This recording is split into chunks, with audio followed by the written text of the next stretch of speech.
Well, we should go on with it, and I'll let Tans secretly say.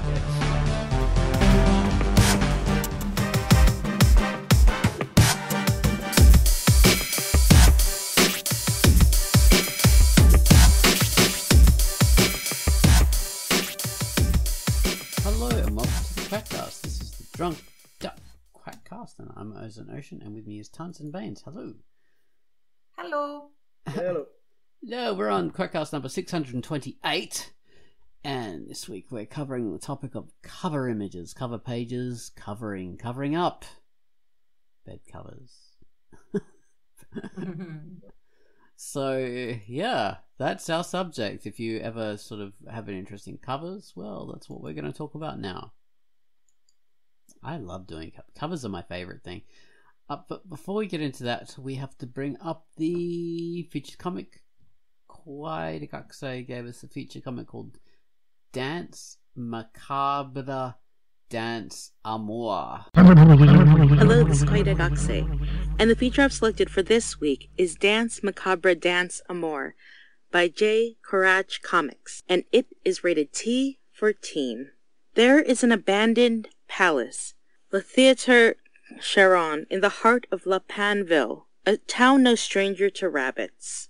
The midnight bell strikes when a weary traveler, searching for a place to crash, decides that squatting in an abandoned theater is preferable to sleeping on the streets. Now, preferable is not the same as safe once discovering a painting of the masquerading Danse Macabre, a mask-wearing, dapper gentleman dressed in a top hat, complete with a feather. Cue music. The evening is about to get really interesting. This is a collaboration comic with storyboard, writing, and colors by Steadfast Nomad. Lines and rendering by J. Courage Comics.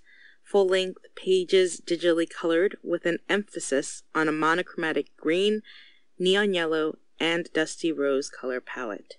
Place a new vinyl on the phonograph and read Danse Macabre Danse Amour by J. Courage Comics, rated T.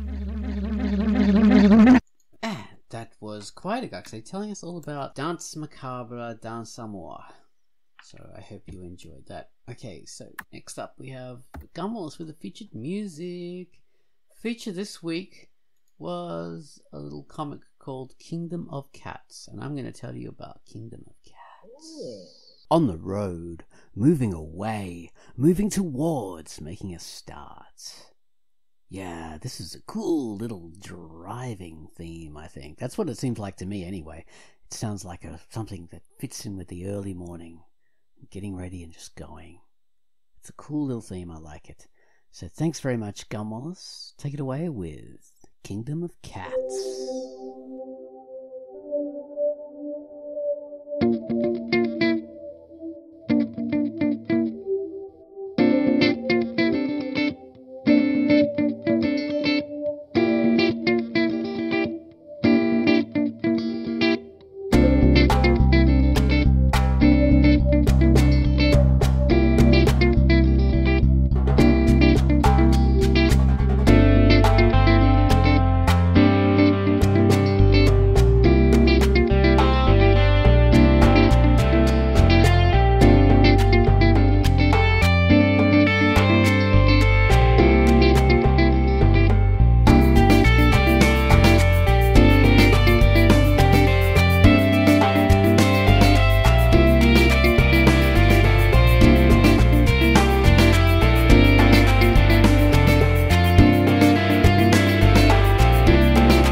by Gummerless, which was the theme to Kingdom of Cats, which is a comic by Rachel87, and it's rated E for everyone.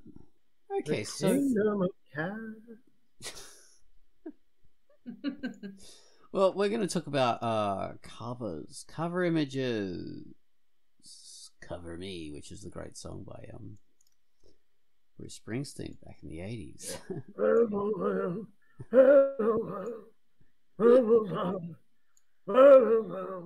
me.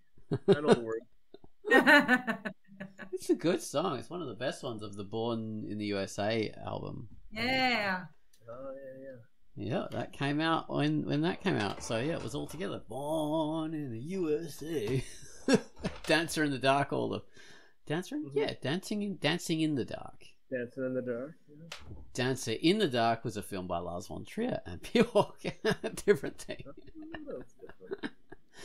Okay, but we're talking about covers. Now, I like doing covers. They're one of my favoriteest things to create because it's you can put a lot more work into a cover and just go wild, and you don't have to have all the the flow-on narrative in a cover. They can be a narrative in a cover, but they don't have to be part of panel to panel narrative.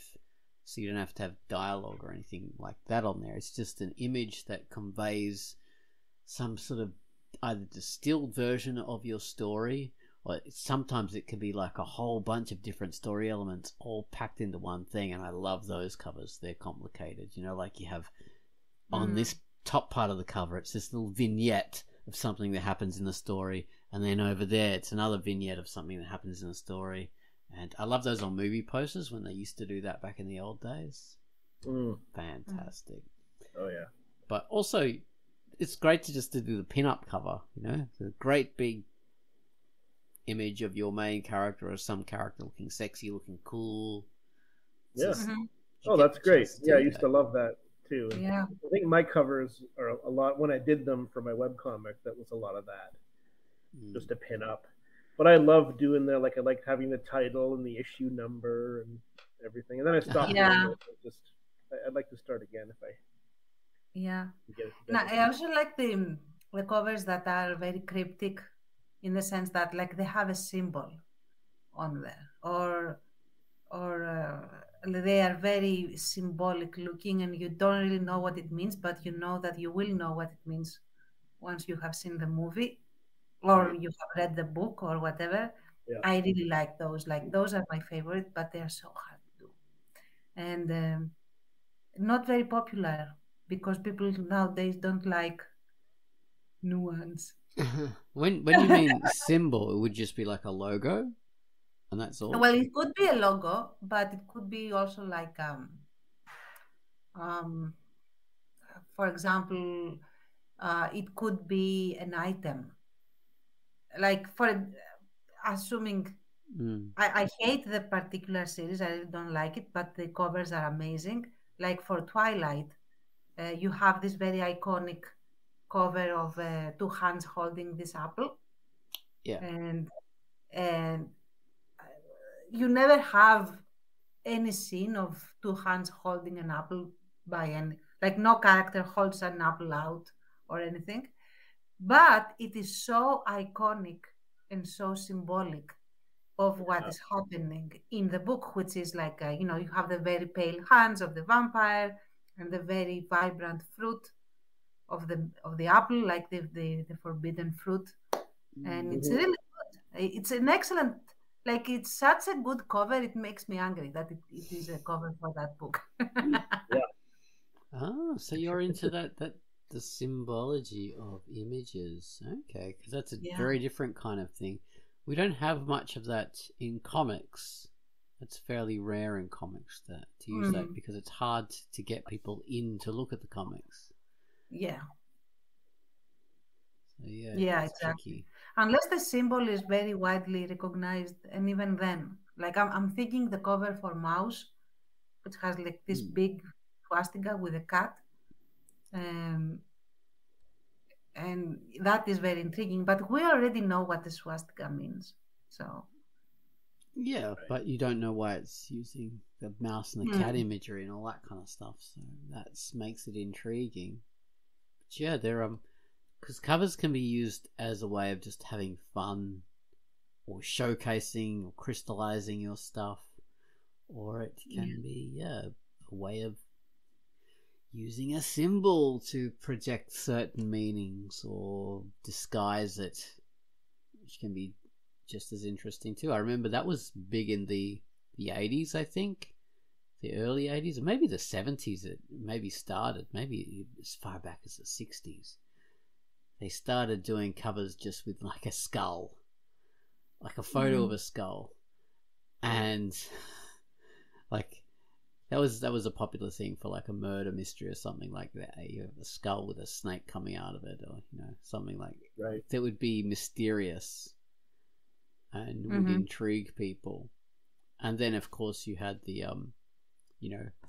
there was a whole lot of different fads in covers. People would take photos of people dressed up as romantic kind of characters from a 18th century kind of scene, and then they'd do a painted version, like for Mills and Boon, something like that, sort of romantic books. Fabio made his got famous for being the model for those kind of covers. Right. Really, really horrible. the one type of cover I really don't like, and it's like a staple, is for classic novels and stuff, that you have this also classic painting that is really not at all related to what you are going to be reading. It's like but it's a classic, and here's a cover with a classic painting. I hate those ones with so much passion. They get a classic painting, like from a gallery, from whatever. It's copyright free because it's like some centuries old. Centuries old, or someone took an illegal photo of it some time, and they just crop out a part of it and they stick it on a cover and put some text on it. That is so freaking uncreative and lazy. It's the AI version of and it's like the entire Penguin classics is guilty of this. Well, they did it as a money-saving idea. It was not about creativity or looking good or cleverness. It was just money-saving. They didn't have to pay a cover artist or a designer. And at least when you have like Shakespearean plays, these have been used as inspiration for paintings, and they at least have some kind of relevance. There's a connection, But that's all there is to it. I hate it when they use it for a classic, I don't know, Thomas Hardy book or something like that, and they use this classic painting thing. Oh, maybe that reflects the characters from the story. No, it doesn't. They're just the irony is these characters usually there's some meaning behind this image of these characters, but they're completely unrelated. They're for something completely different. So you're mismatching these two creative subjects, which is really wrong. And I mean, these days it's worse now because people use stock photography. They are starting to use AI for covers as well, and that's quite bad. But stock photography has been used by some people for a while, and that is not so great. So I mean, and I've heard a lot of indie authors recommend against that. Oh, really? Yeah, because like a lame cover really hurts. Yeah, in terms of sales, for the reasons you're saying. Yeah, absolutely. If you make it generic, an actual artist. There are certain trends that are bound to at least catch someone's attention, but it still needs to be well executed. Like, for example, if you have a fantasy book, putting a guy hero questing in a very fantasy-ish look is likely to get a lot more eyes on your title, at least, than if you have, I don't know, some lady doing the same. At least that's what the research is saying. I don't know. Personally, I don't. Probably it's a problem on my part. I don't really do covers like that. I like to have a cover that represents where I want the focus to be on the story. Yeah. So yeah. It depends, like with male and female, like the different roles. If you're doing like a Mm. sexy lady fantasy, well, that's going to Yeah, be a lot more popular. So it depends. yeah, absolutely. Oh yeah. It depends on genre. This stuff is Mm. not always super specific, I don't think, but I do believe, romance, like you mentioned, high fantasy, urban fantasy, different kinds of horror, all have Mhm. the different genres and subgenres do have these conventions of how a True. cover should look, how the Yeah. best-selling stuff looks. Yeah. But this always changes over time, and it apparently also changes by territory. Selling in America or Canada, you have often different covers than the ones you have in the UK because they're different things or different images help in different territories. Yeah. And I remember that there was like when there was the Harry Potter craze, you had like the same book with a cover for the kids and a cover for the adults. Yeah, Uh, different and artists.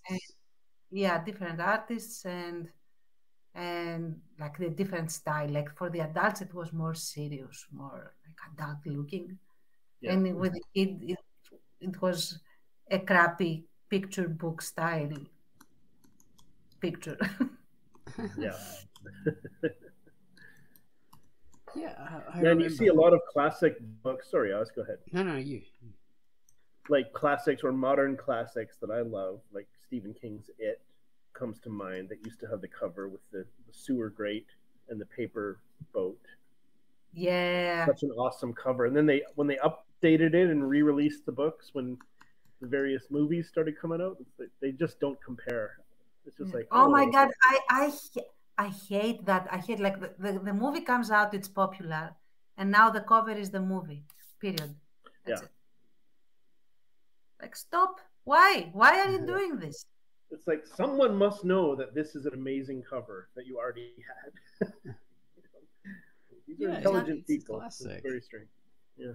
Well, I mean, when the Lord of the Rings movies, came out, then we had a special edition Lord of the Rings books with cover images from the movie, and it just looked terrible. And the reason why the whole imagery was created and it was so evocative and fantastic was because of the great covers that they had. Yeah. That's where the imagery came from. Oh, obviously the written imagery existed before they started doing that stuff with the covers, because the original type covers by Tolkien were very simple and sparse. But all the imagery in the movies comes straight from the cover artists that were doing it in the one particular cover artist and poster artist was doing the covers in the 80s and 90s, and so by just having movie images, you're having the watered down, weird, crappy version of the perfection that he created. So it's stupid. Like I remember, I have for Lord of the Rings, I have this 70s edition that is all three books plus appendices in one giant tome. It's like a monster of a book. It's amazing. And it has a cover of Mount Doom. And it is a painting. It is an amazing painting of Mount Doom, with all the fire coming out from the top, and you don't really see any hobbits or any person on the cover. It's just this hellscape of Mount Doom with all the fiery desert that is all around, and it's amazing. Like I remember as a kid, and I was like, when I picked it up in my hands because it was in English. My first acquaintance was in Greek when I read the Lord of the Rings. I was around like 13 years old when I first read it in the original, and I was mesmerized by the cover. Like the cover was amazing. It was awesome. Well, it does add, a good cover adds a whole layer of creativity to work if you can do that. I mean, not just for books, it's for movies like posters. The Indiana Jones kind of posters, Star Wars, amazing. Album covers used to be an amazing thing. I mean, it still existed with CDs, and people are doing like album covers again today, but it's not really what it was. Not the same. No, but album covers were a massive thing back in the day. And like even now, they still create. Oh, sorry. No, I was just going to say, records were great big items, like record albums. So you'd have these giant, kind of, hopefully impressive looking works of art or interesting things to look at. Or the photography was very artistic, like Abbey Road, for example. Yeah. Easily one of the most iconic ones. Or if you had the cover art for Yellow Brick Road by Elton John. It's really awesome. I really like it. Or just pick up any of the Pink Floyd covers. Any. Right. The absolute classics. Yeah. Led Zeppelin, some of my favorites. Yeah. Some of them. Really, like the weird one for Led Zeppelin 4, which is this guy with sticks on his back. And people wonder, what does that mean? And it doesn't mean anything. It means what you want it to mean. And that's amazing. That's modern art. And I really love it. Yeah. Make more covers like that, people. It's evocative and interesting. Yeah. So yeah, covers add another level of creativity. Although I will say, with my original Lord of the Rings that I first read, had the shittest cover that I've ever seen. Three of them. Terrible covers. Well, it's just a really messy, ugly paintings of the mountains, you know, the Misty Mountains or something like that, but really badly done. Probably Tolkien's artwork, you know, probably his own artwork, and he was a shocking artist. It was just really bad. He had a good grasp of design, though, like the door to not to minus. Oh my God, I'm going to embarrass Minas Tirith, I think, but is it Minas Tirith? The dwarf mines. Or Moria? No, the mines of Moria. I think. Yeah, that's it. The mines of Moria. Minas Tirith. Like, I'm sorry, I haven't read it for a very, very long time. So, yeah. Mines of Moria. He had a good idea for the design, but yeah, he put most of his talent points into writing. Yeah, but that's and also for comics, I like things that are very visually interesting. If that is very vague sounding, but I really don't like covers that are just like group photos, and I'm very much culpable of that. My first, I really hate it now, but that's the way I did it originally. You know, speaking of covers, because I've always loved book covers, especially fantasy book covers, because I was really into fantasy when I was younger. And I love these books by Raymond D. Feist, who is a fantasy author. Just absolutely loved them. And he had a lot of different artists doing his cover images at different stages. And at one stage, I got a book of illustrations by one of the guys who had done Raymond D. Feist covers, and his name was Don Mates. And interesting, Don Mates, his wife was someone who co-authored books with Raymond D. Feist. So there was all sorts of weird connections there. And years later, on quite a few different occasions, I've been able to speak directly with Raymond about the covers and the books and stuff like that. And he's given me a lot of interesting like tidbits and all that, and talked about Don Mates as a guy, and working with his wife Jenny Wirtz and all that kind of stuff. And that was really interesting because Don Mates, who is an amazing cover artist, he started off doing the really pastiches of Frank Frazetta like everybody did back in the 70s, and then he got his own style, which is amazingly clear, acrylic, kind of almost plastic, the way he does characters. They're just so perfect. It's amazing, given that he started off doing these very rough kind of paintings. And his wife, I mean, Joni Wirtz, she's a great author, really good writer, and she worked with Raymond on these on some books. But she is an amazing artist as well. She's incredible, and for her own books, she does her own covers, and they're just, no one should be allowed to have that much talent as a writer and a cover artist as well. It's just not fair. But yeah, that's I talked to Raymond, quite a bit about doing covers, and he says he didn't have much input about what the covers were. I mean, maybe he could say no to a cover, but mostly no. It was just the publishers would do what they wanted. So he was lucky if he had any input into them whenever they were done, and he just leaves it up to the publishers, even though he was such a very successful, very popular, New York Times bestseller lists kind of author. It was all down to publishers, and Bain said in different regions they'd go their own way, they'd do their own thing. So that was all down to them. So it was interesting to get that kind of insight from him into the process behind the scenes kind of stuff. That's cool. Yeah, absolutely. So how do you guys design your covers? Mine vary, but I love doing pin-ups a lot of the time, just because I get a chance to do sexy Pinky, and I know that people really respond well to attractive women on covers.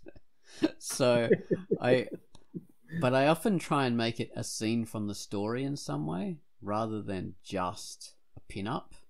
So it'll look like a pin-up, but there'll also be story elements in it, like the scene from the current chapter that I've been doing for so long isn't a scene from the story exactly, but all the stuff in the background is from the story and from the narrative.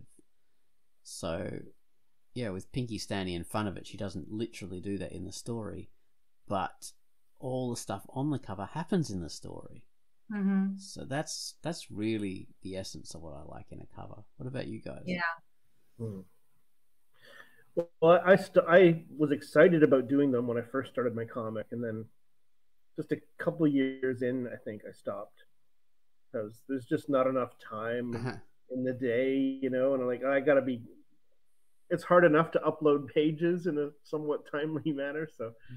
But a lot of mine were pin-ups, like a character smiling at the camera, which I know is kind of lame. I think my first three are that. I've got Oscar just looking at the camera in the first one, and then it's Oscar, Abigail, and Harley, I think. Then there's third one is TK with his guitar, and then I got Oz. I can't believe I'm remembering this. Ozone Ocean did a cover, I think, for issue 4, which was gorgeous, and that was a scene from the story, or at least a representative of something that happened in the story. A couple issues later, Kim Luster did a cover, and she did a parody. It was her idea. She did a parody cover of The Right Stuff with my cast of characters. It was really cool. And then I think it was only 1 or 2 issues later, I was like, oh, I need a cover, and I just did I cut off the heads of each character, just the floating heads. And I was like, okay, I guess I have no investment in covers. So I stopped after that. Oh dear. Yeah, it can be hard if we put too much expectation on it. Then we think, oh, it's too hard. I'm just not going to bother now. Yeah, you need to give it some attention. Yeah, like if you can sort of get invested in it, then it's obviously a lot of fun. That is fine. Well, what about you, Ken? I was just going to say, I loved doing that thing, for your cover, because you gave me like a little bit of text to use to create something. And that's how classic cover artists used to work, especially fantasy art and sci-fi art. That's how they would work. They'd get a little tiny, like paragraph or something like that, or a page to get inspired from and create the image out of that, which I love seeing that on those old covers, trying to work out what part of the story this is from. So Right. and I love doing that. So thank you for giving me the opportunity for doing that. Oh, thank you. How does Tans do covers? that is a double entendre that I'm going to take. Because I'm terrible at making covers. So when I first started Without Moonlight, and I'm going to stick with Without Moonlight because Wolf is like this weird thing where I had no idea what I was doing, and a cover was like the least of my problems. So for Without Moonlight, the first thing that I did was I wanted to spoof a very famous photo that would it would immediately click to history buffs, Greek history buffs, and it was a very iconic historical photo of some actual leapers. So, those kids that leap on trucks to steal food, and they were arranged in a very specific way. And I just basically arranged my characters in this photo style, which would communicate that this is a story of these kids that are leapers and they get involved in this situation during the occupation of Greece by the Nazis. However, that is like the most terrible way to do a cover, in my opinion. In the sense that if your audience is not in on it, in the sense that they don't understand what you're talking about, it's just going to be like a random photo of some random characters and they have no idea what is going on. And why would they pick that cover up? I mean, it's just 5 people posing for a photo. Okay. Yeah. Right. Only people that would understand, oh, okay, this is this and that. So I'm interested. So generally how I like to make covers is to take the essence of the premise of the story and illustrate the essence of the story.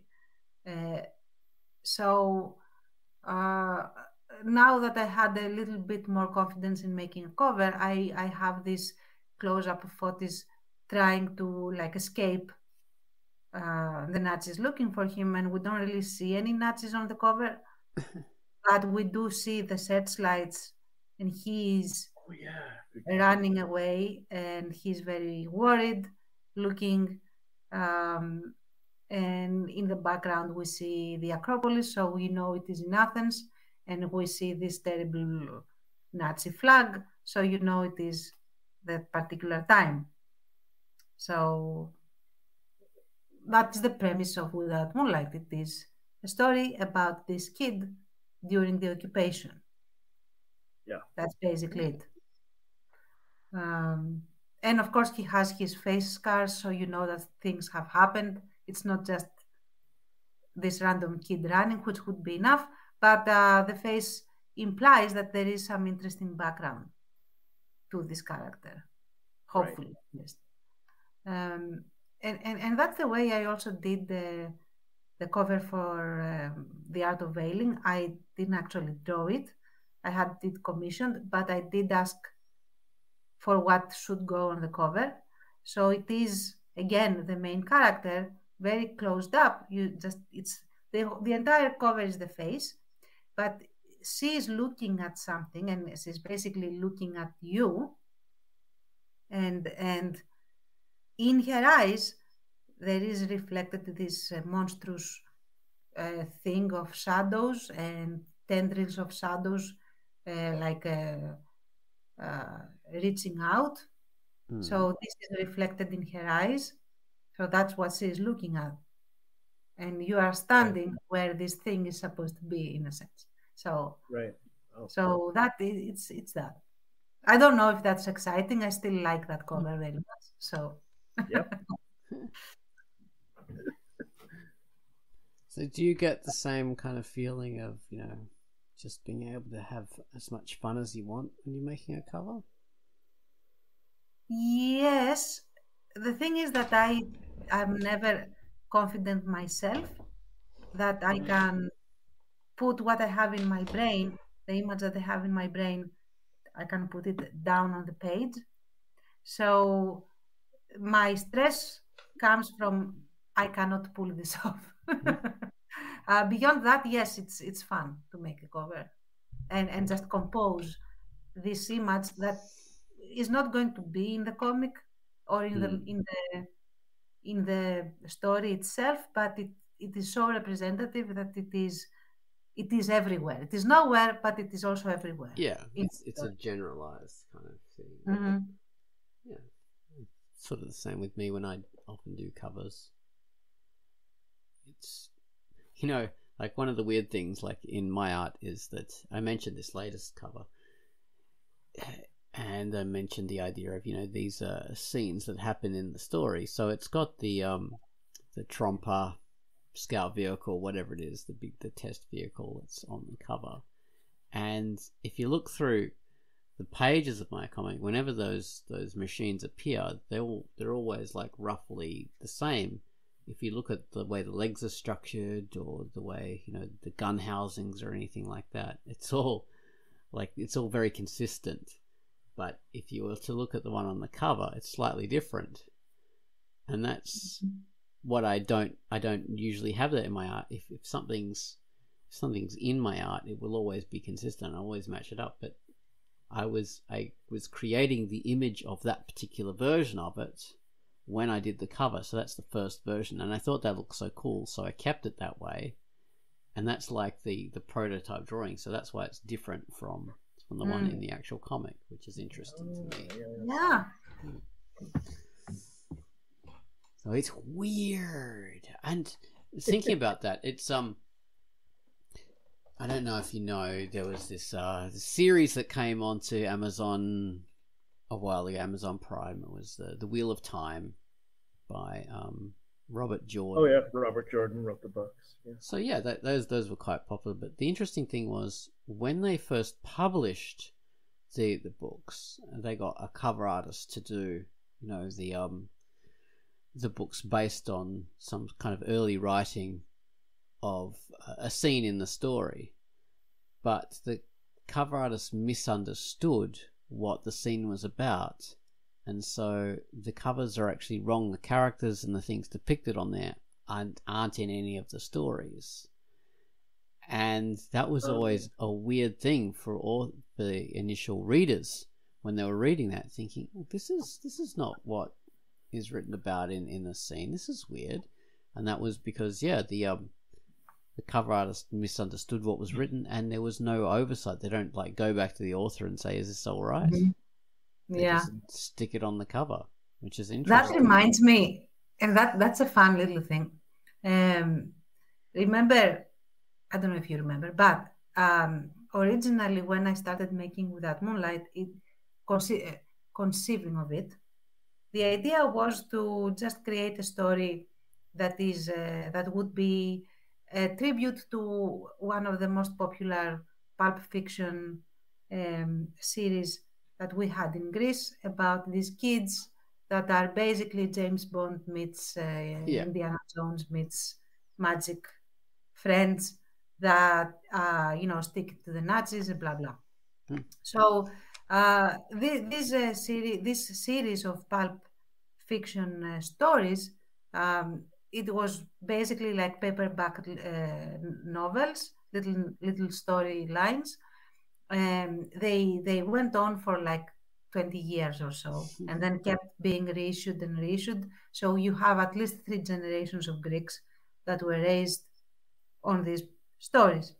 How the covers were made, though, that was very interesting, because the thing is that the cover artist made the cover of the story. The cover always had to have the main characters, the 3 main characters, which was like this boy, George, and his girlfriend, basically Catherine, and this comic relief dude. That was unfortunately the fat guy. So these three characters always had to be on the cover. But the thing is that the illustrator made the cover of the story before the story was written. Ah. And he was commissioned to make the cover art and like five five images illustrating the story inside. And he only had a very, very vague inkling, like, okay, we're going to do this. These kids go up this agent that is dressed like this. That's it. Okay. So he would create certain images, and then the author would see these images and build a story around that. Oh, yeah, that's interesting. Neat. That used to happen with the early pulps as well. Yeah. You know, the early pulp stories, like from the 1920s and 30s. They would, yeah, it was the exact same process, and I find that amazing personally. Pretty neat. Yeah, that actually happened with famous Frank Frazetta covers, even into the 1970s. Oh, because sure. People loved them so much that they would commission writers to write to the cover and to actually write a story about what the cover was about, rather than the other way around. Neat. Yeah, and as you might imagine, these original covers and illustrations were the ones that remained for all editions. Like all editions had these very same things because they were basically made for each other in this very visceral and unique way. And unfortunately, the illustrator was terrible with anatomy, so a lot of those are very, very funny. And I love them. I have the entire series. Shocking, I know.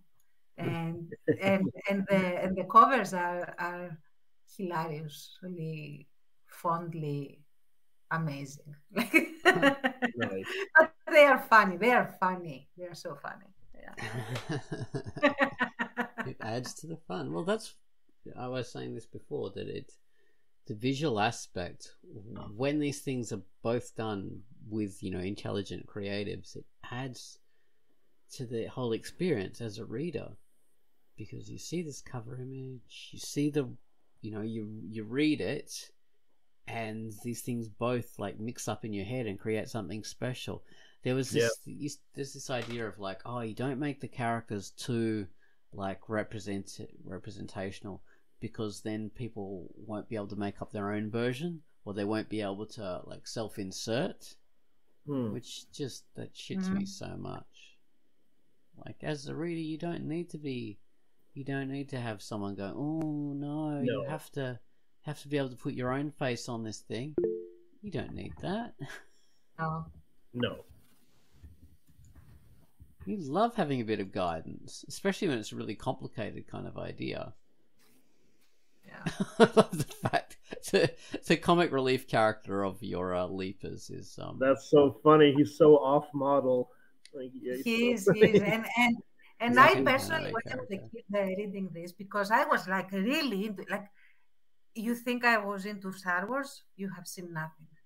I was really into this, like to the point, like we used to role play these things. Okay, that's the level of popularity these things had. Wow. Back when I was like 5, 6, 8, 9 years old, and nobody wanted to be the fat kid. We all hated him. He was stupid, and there was no reason for him to exist. Nobody wanted him. Nobody liked him. He sticks around. Everyone else might die, but he has plot armor. We hate. And he's exactly like a comic relief anime character from the 60s He or does get 70s. to redeeming because people started really hating him. The author gave him some redeeming qualities, and eventually you tolerate him. That's okay, fine, whatever. That's hilarious. Oh god, yeah, he's not actually human. He's a cartoon character, whereas the other ones are more realistic. Yeah. In a human world, a gonk. Is it a gonk? A gonk. Does it? Yeah. The character who's off model to everyone. Yeah. And you know, you have like the main guy, the black haired dude, handsome boy, who is very much like the leader type. He's not suave or anything like that, but he is the dedicated one, the one that applies himself. You know, all of that. And then you have the very romantic interest that is very, very platonic, but also romantic, because of course we couldn't have anything, you know, in the 50s and 60s happen between, you know, two 17-year-olds. Right. And you really want to see more of them, and then this dude butts in and stops everything. We hate him. We still hate him. I don't know if it comes across in my voice. But it's funny. I mean, this is an aside from covers, but if you think about Scooby-Doo, they've got the same kind of thing there. You know, like got Fred and Daphne, Veronica, whatever. But Shaggy, and Scooby-Doo, who are the real kind of like icons of the series, are the weird off-model, bizarre ones, and they've become the ones that everyone loves or everyone knows. You don't really think about Fred or yeah, they kind of disappear. Oh, Velma or Veronica, Velma, yeah, exactly, yeah. Daphne and Fred are just, whereas Shaggy and bloody Scooby, who are messing up everything. Yeah. Man, I had this. The Apprenticeship of Duddy Kravitz was my very favorite book for a stretch of time years ago, and I had a copy of it that I was reading or rereading, and my girlfriend at the time saw the cover, and it had this terrible cover, and I was judged very harshly by everyone for loving this book by its cover. They were literally judging the book by its cover. I didn't think of that comeback until years later, unfortunately. But yeah, it's an awesome book, but the cover was so bad, and I'll see if I can find it. You guys for later. But that's hilarious. Well, do you know what I used to do? I used to weirdly, I said I loved fantasy art covers and fantasy art books. I would collect like the illustration books of just all the different illustrators who did books, and so I have like a massive collection of all the different illustrations they had done. But I always also would collect different versions of the same fantasy art book with different covers. So I have quite a few of the same title with different covers, for different publishers or published in different countries, just because I think they're really cool. And it's cool to have different aspects, to look at those different covers and think, oh, that's a different snapshot of this world that I really love, interpreted in a different way. Wow, so that's more art that creates a bigger world for me to experience. Yeah, that's amazing. Yeah, absolutely.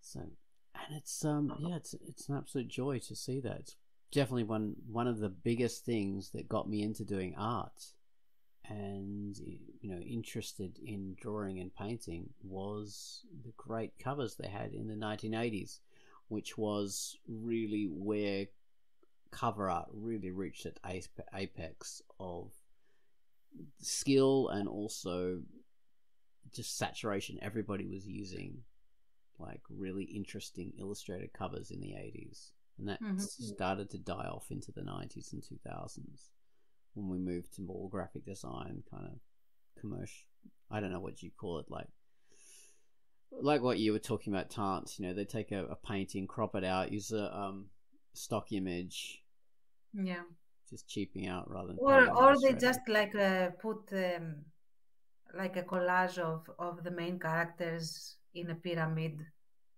sort of arrangement, like the heads, and the villain is like a watermark looming over them. Very, very standard thing. Oh yeah. Oh no, the worst probably one of the worst covers is just when they have the title and the author's name, but the author's name in huge letters, Dean Koontz, and the title really small below, because they know the author's name is all they need to sell the book. I'm being unfair to Dean Koontz because he usually has good covers, but I don't know, maybe other writers. Tom Clancy, maybe. Oh my God, yeah, Tom Clancy and who's the Michael Crichton is very much. Oh, Crichton, yes. Yeah, whatever, Crichton. However he's pronounced. Yeah. Critchlow, Critchy. But generally, I try to just secure books before they become movies. Like I remember there is this one that I really like that was a very recent winner of a literary award, and I think it's called letters. Sending letters, something like that. It is really about it's road trip of this dude that tries to Western style that tries to return a girl that is almost feral that was abducted by Indians by an Indian tribe and tries to return this girl to her family, and just we see how they start bonding together over this trip that is across half the then United States. And it has a really, really beautiful cover of an American plane.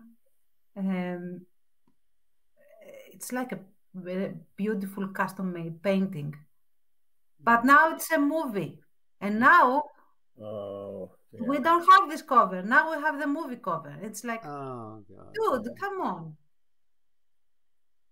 Yeah, that's so disappointing. Yeah, that happens. Then all the real covers cease to exist. It happens with albums as well. Like you really, really loved an album, and then the album becomes a theme song for a movie, and then they change the cover. So lame, so lame, dude. Well, there's a great art in covers, and I like to know how other people create their covers. Yeah. And the last little thing I'll say is that, for example, Without Moonlight, I have little covers, like cover art, quote unquote, for the chapters in the story, and I make this like a simple gradient page with one panel, and this one panel has the focus of what the theme of the chapter is going to be, or around what it's going to be, like what it is that it is going to be discussing, quote unquote. So there is this one of my favorite ones that I have made for Without Moonlight is this split image of the faces of Basil and Arthur.